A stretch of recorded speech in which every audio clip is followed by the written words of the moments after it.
and welcome back to another episode of Outcasts 2 Icons. Of course, if you've been enjoying the series, drop a like on the video.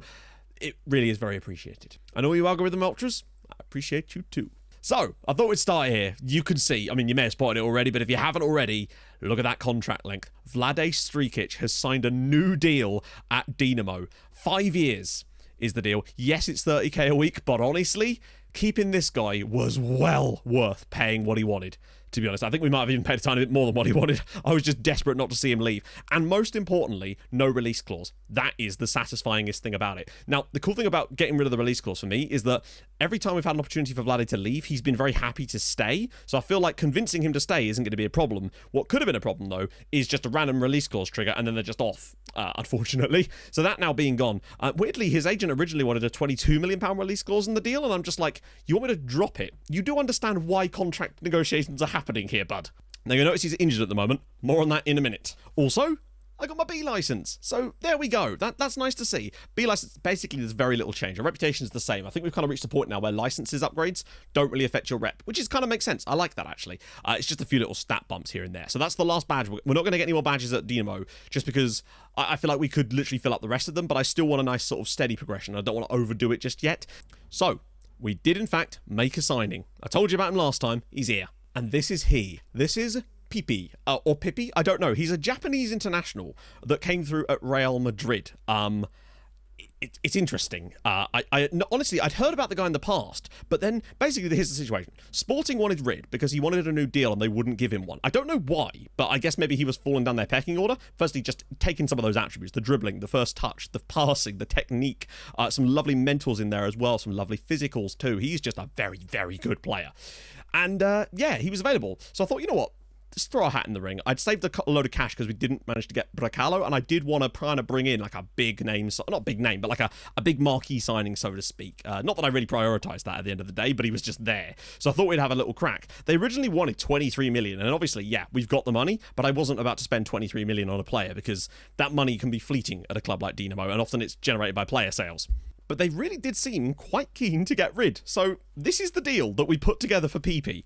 We paid 8 million up front. Now, I know that's still quite a lot, but it's not really. I feel like £8 million for a player of this kind of quality is actually quite good. Now, obviously, the deal does have other clauses in it as well. We're paying another 3 or 4 million over the next 3 years, which again is, you know, not ridiculously horrendous. And there is also some clauses tied to things like goals and like international appearances. No, maybe there is. I can't remember. I think it was actually like a club appearances, like 50 club appearances too, to bump the transfer up a little bit more. So obviously in all it is going to end up being a lot more than 8 million potentially, but the thing is we paid 8 million now for this guy, and I'm pretty damn pleased with that because he can slot right into that midfield, and I feel like he just gives us perhaps something that maybe Matty Longstaff doesn't quite offer. But even if he doesn't, it's nice to be able to have that rotation. I didn't think that PP and Matty Longstaff would be a rotation question I'd be asking myself in this save, but that right there is the beauty of OTI.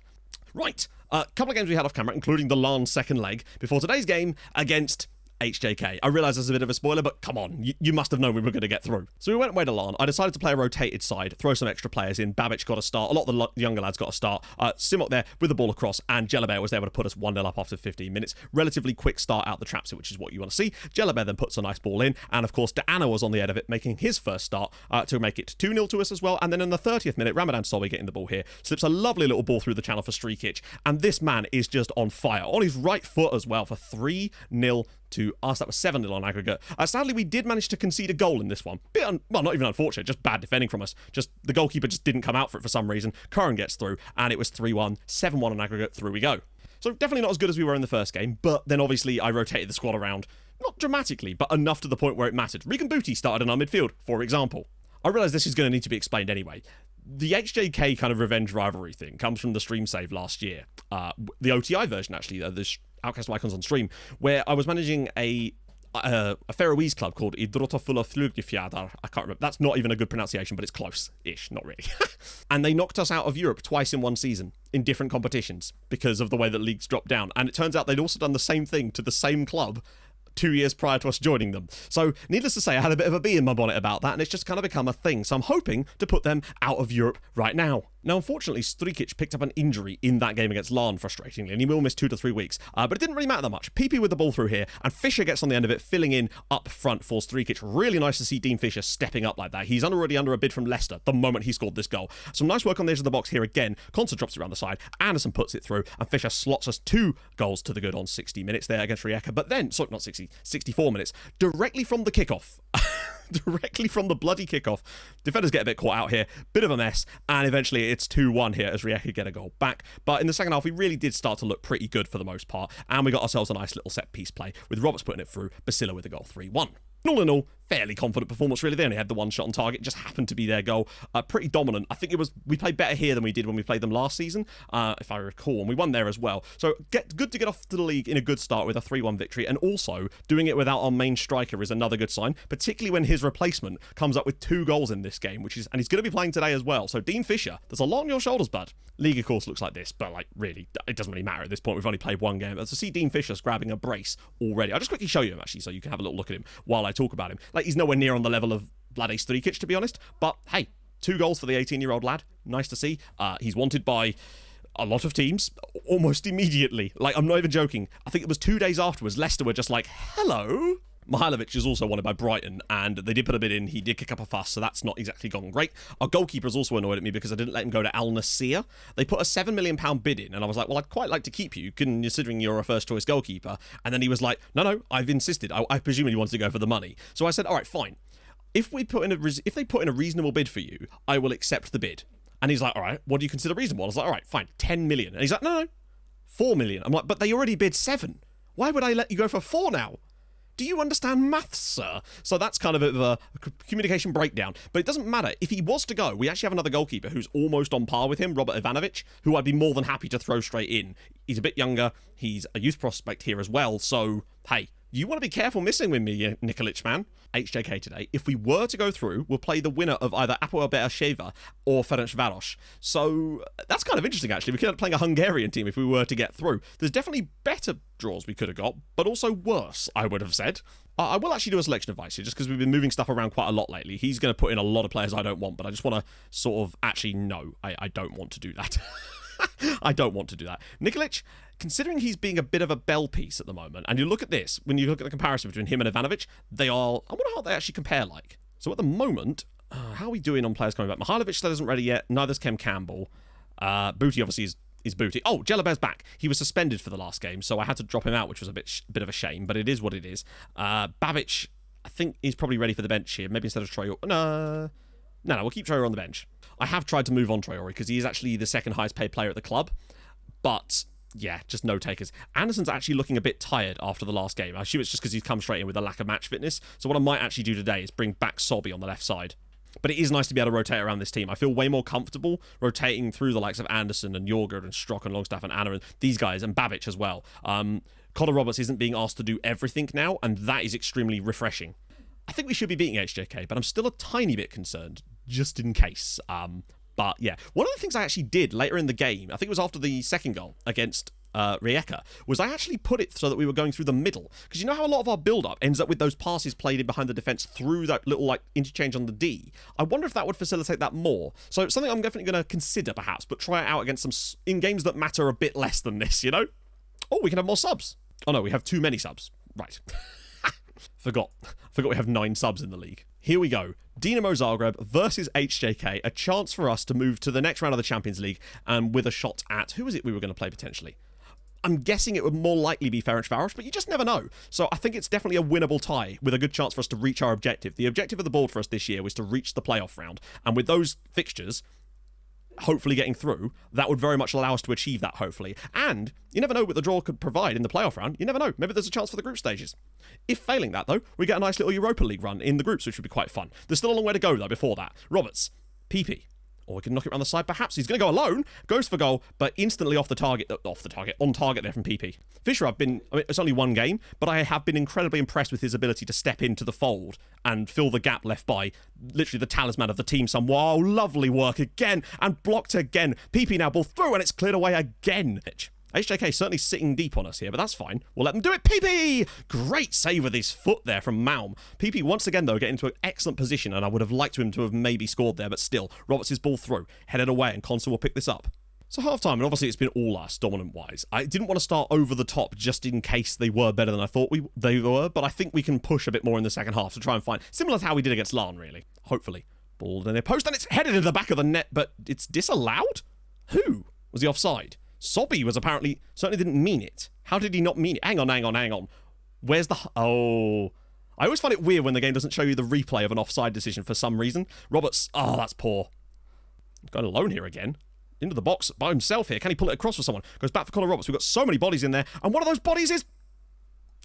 What a save! Oh, never mind. It's on the rebound. Rocco Simic with the goal. 1-0 Dinamo Zagreb. I still don't know what's going on with that offside, but nevertheless, it doesn't even matter. That was some gorgeous football inside the HJK penalty area. I honestly thought we'd overplayed it there. Great work from Jellerbad to get it out to Roberts.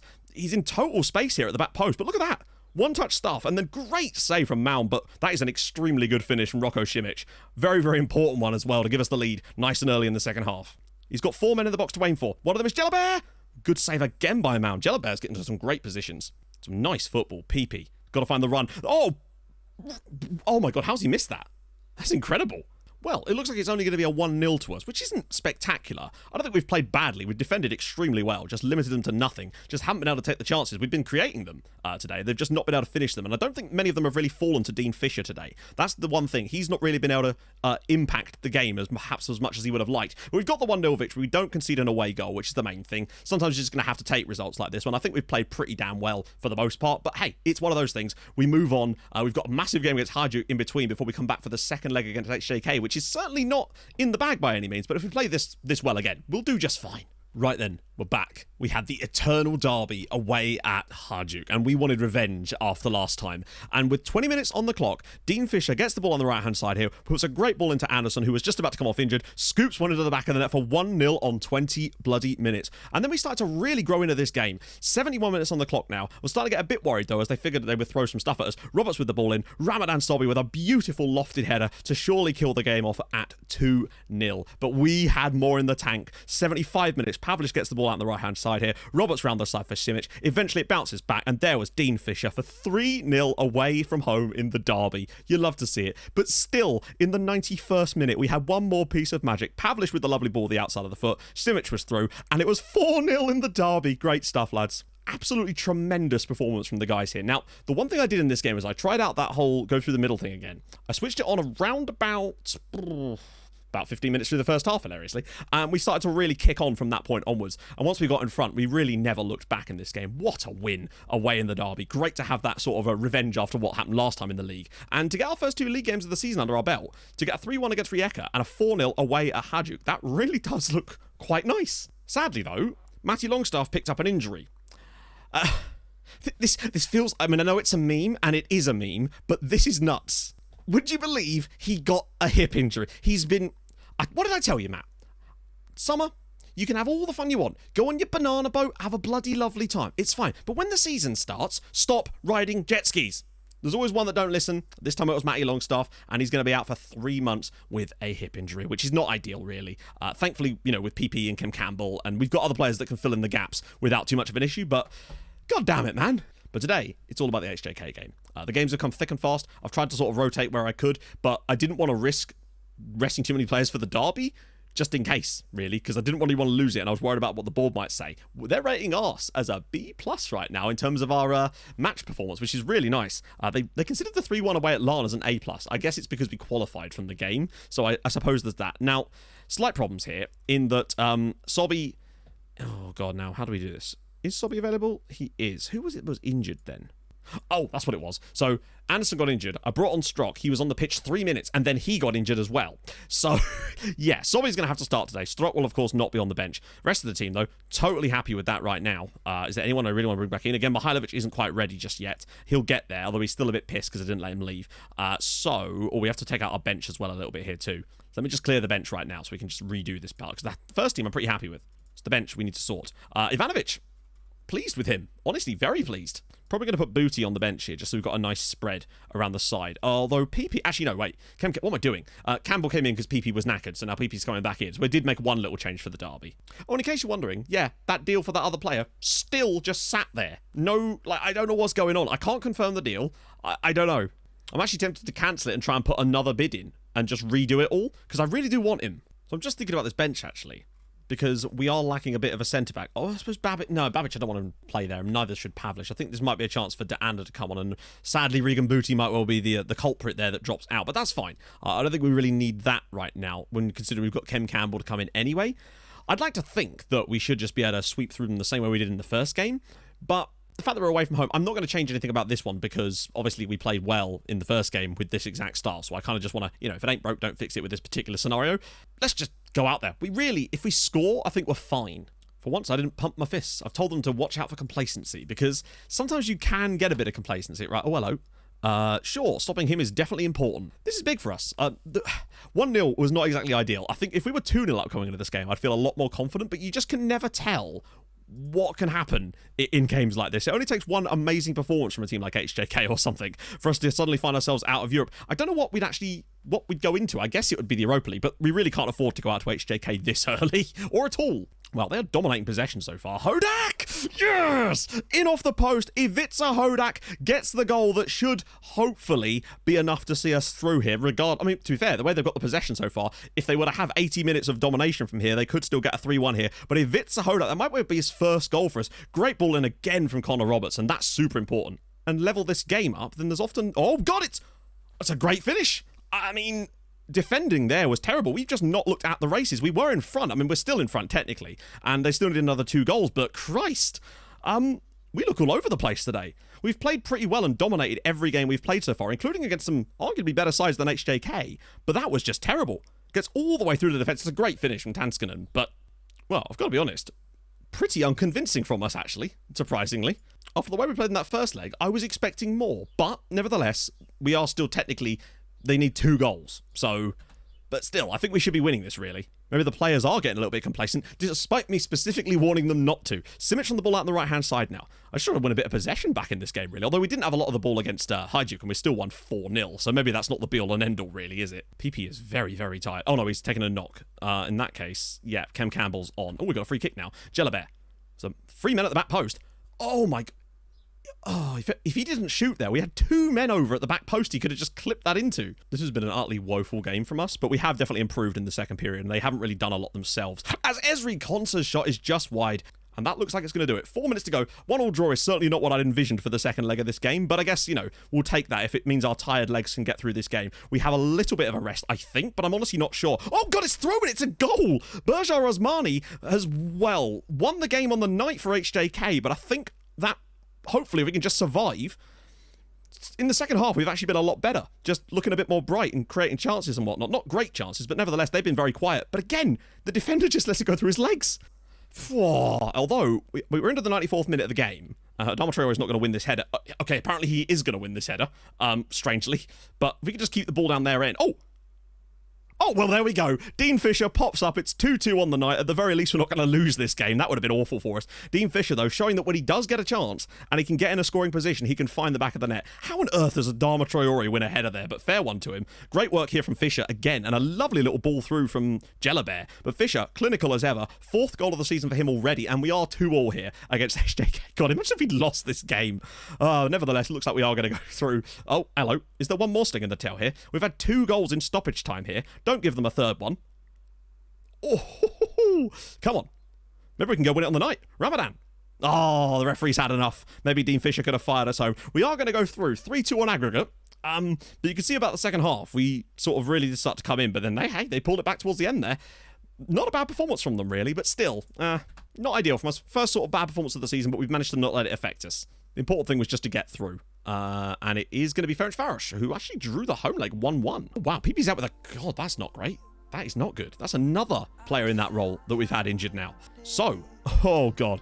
these games are not getting easier. Although, fair and fair, I don't know. I think that was just a random one. Sometimes they just don't turn up because we look pretty good against them for the most part in the first game. Whatever. We got through. That's what matters. And we knocked out HJK. And that's what matters even more. So, if you've enjoyed this video, drop a like on it. That would be fantastic. If you're new to the channel, subscribe. That would be spectacular as well. I stream on Twitch Tuesdays, Thursdays, and of course at the weekends and Saturdays. So go follow there too. And I'll see you guys tomorrow for some more, probably Champions League action. Let's face it, it's likely to be Champions League action. I'll see you guys soon. Thank you so much for watching. Hold your gun. Capybara. Bye-bye.